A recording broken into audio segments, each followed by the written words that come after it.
Once you hear what I'm about to tell you about gold, you'll know why that I'm more bullish than ever before on the metal. I'll explain how and why in this video as we explore.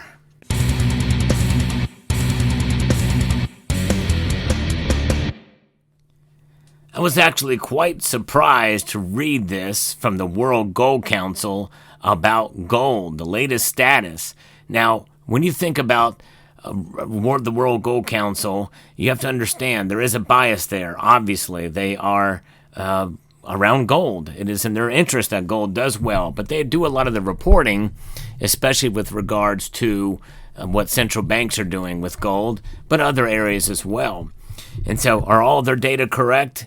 Maybe not, but I think we can take some of this to be true because they are actually polling central banks around the world. And there is some news in this that is a little bit surprising to me. I figured that probably with the price of gold going up, there would be very little to new accumulation of gold and probably more selling than there has been. But it has not been the case. Central banks have reported 18 tons of net purchases at the start of 2025 amidst record high prices. And I think that is going to bode well for gold in the future, this year and beyond. Unless they sell a whole lot of it, I think we're going to see prices stay where they're at or even climb up even more. But there will be pullbacks, and when there are pullbacks, well, that's the time to buy if it's in your budget. But always do your own research before you buy from anywhere. Now, the channel sponsor here is Summit Metals. But they have been proven to be a low-cost leader much of the time for many products out there. So as you're shopping around, give them a chance at summitmetals.com. Now, one thing we have to look at as well, too, is the strength of the dollar. The dollar's hegemony is still something that is very strong, and, of course, that is going, and other factors are going to play a role in gold's price. But central banks holding gold and accumulating gold and continuing to do so, even at the start of 2025, is a good sign that gold is going to continue to hold where it is and probably even rise.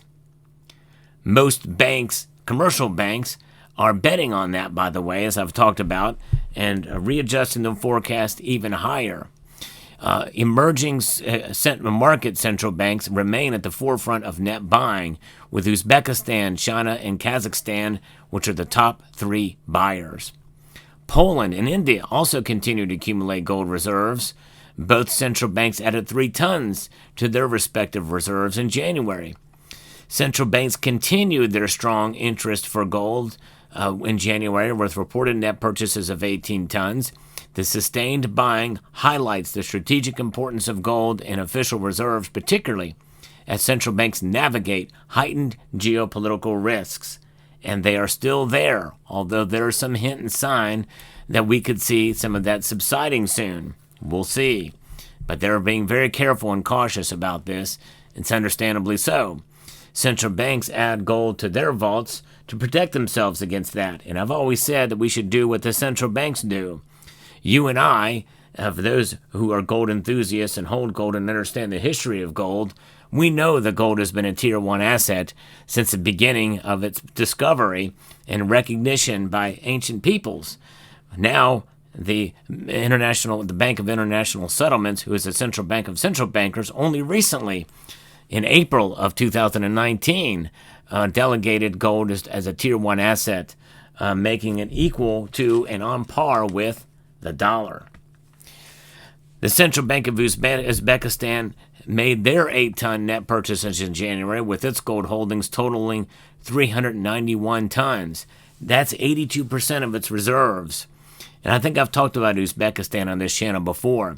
Now, the sustained appetite for the People's Bank of China, with the central bank reporting its 3rd consecutive month of net buying, adding 5 tons in January. They did pause buying for a while, but now they're at the 3rd consecutive month of continuing to accumulate the metal.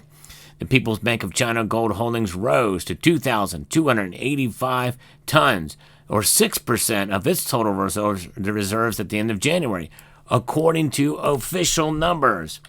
Many people feel that China is accumulating from their own mines secretly, and that very well could be the case. The National Bank of Kazakhstan added 4 tons of gold to its reserves. At a press briefing on the 17th of January, the chairman, Timur Suluvanov, said that the central bank has been discussing transitioning to monetary neutrality in gold purchases, with the aim of boosting international reserves and protecting the economy from external shocks. The NBK was reported to begin sale of U.S. dollars as a part of mirroring operations related to gold purchases. De-dollarization, folks, and it's happening even in January of 2025. And that is something to tell us, and that is going to further essentially weaken the dollar overall. Even though the dollar strength is up, and I know Kazakhstan's not a huge market, a huge economy, but still, it is a trend that we're seeing continue even now. The National Bank of Poland, the Reserve Bank of India, both added 3 tons, and the Czech National Bank added 2 tons, and the Qatar Central Bank added a ton, continuing their net buying into 2025. Now, let's get into who's selling gold. Not nearly as much, but it is happening. Now, I posted a controversial video that I got wrong and had to make a correction for. Notable sellers for this month included the Central Bank of Russia, with the most being sold of 3 tons, and the Bank of Jordan with just a little bit less than that. But so that may have been officially there, but an article that was referenced was poorly written by a source in Russia that said they had sold a whole lot more than that.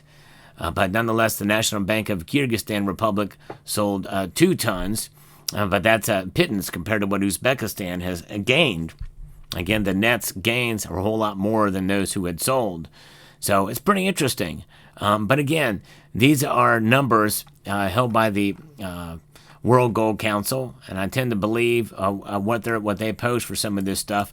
If they directly ask what some of these central banks do, as long as they're telling the truth. I don't know how they're actually tracked or how they can be verified. Verification of gold reserves is a big topic as of late, especially here in the United States. And there's a visit that's going to be happening at some point in time, although it's not been scheduled yet. And there's not been as much talk about it in recent days because of the attempt to try to squelch the war between Russia and Ukraine. That's been the hot topic as of late. Nonetheless, I'm hoping that when some of that gets settled or at a mode of heading in the right direction, that maybe it'll be revisited again. However, one thing is for sure, these central banks adding gold and the reasons why they do it, such as the Dutch central bank that says the gold is an anchor of trust. Folks, that really sums up why we should own gold. It is an anchor of trust. And since 2017, I have been adding and focusing more on gold than I have on silver, in a notable move in that direction. Because I do believe it is more stable than silver, although I do believe in silver and still am accumulating it. However, gold really is that anchor of trust, and I choose to be my own central bank. It's empowering to have wealth outside of the system from which we find ourselves apart, or any other system from any other age. There's something about it, I think, that is quite satisfying to know that you have a store of value that will not shift and change. It does not rely on monetary policy. It does not rely on any external factors in terms of its long store value, which is different than just its price. Price is merely a measure, a snapshot in time of its value based off of what the market says it is. But you and I know the gold has worth much more than that. The mere ability to be able to hold wealth outside of the system in tangible form is immeasurable in my view, and it is something that is paramount to have and to hold. And that's why we've got our gold, for sure. And whether it be in kilo bars, as some of the bank hold, or 100-ounce bars, 400-ounce bars, or coins, which is the way that central banks hold gold throughout the world, you can rest assured that gold is something that will never change throughout the course of time in terms of its properties. And though it can be alloyed in different kinds of carats, 22 karat or what have you, such as United States gold, it never changes. It stays the same, and it's easy to store. It does not rot. It does not tarnish. It just exists. It's very boring in that way, but it's very beautiful at the same time. And you go to dig up an old gold coin, you know that when you get into the ground and find it, it's going to be as if it was just buried there. It's pretty amazing. But there you have it. So I think that means gold is this is going to prop gold up and keep gold up. The more net buying that is occurring. And this, again, surprising. I figured they would kind of stop with the prices being so high, but they'll continue to go up. What will happen later in the coming months, we'll be very interested to see if it continues on this path. But notwithstanding, I feel really good about gold for this year. And I don't think at this point, honestly, I could be wrong, but my guess is we're not going to see it fall below $2,700 this year. And I feel pretty good that it's not going to fall below that at any point in time this year. I'd be surprised if it went down to $2,750, for instance. We got into the high 2,800s recently, but I think this news is going to keep gold up. And there's a stronger support level because of this. Let me know what you think. Am I off base here? I would love to know your thoughts down in the comment section below. Hope you found this video informative, insightful, and educational. And I'd like to post daily news on gold and silver. And if you enjoy what I do here, I hope you will consider pressing that like button down below and subscribing to the channel. Trying to reach 100,000 subscribers by the end of this calendar year. So with that, I'd like to extend a multitude of gratitude to you all and encourage you to please rate, share, comment, and subscribe.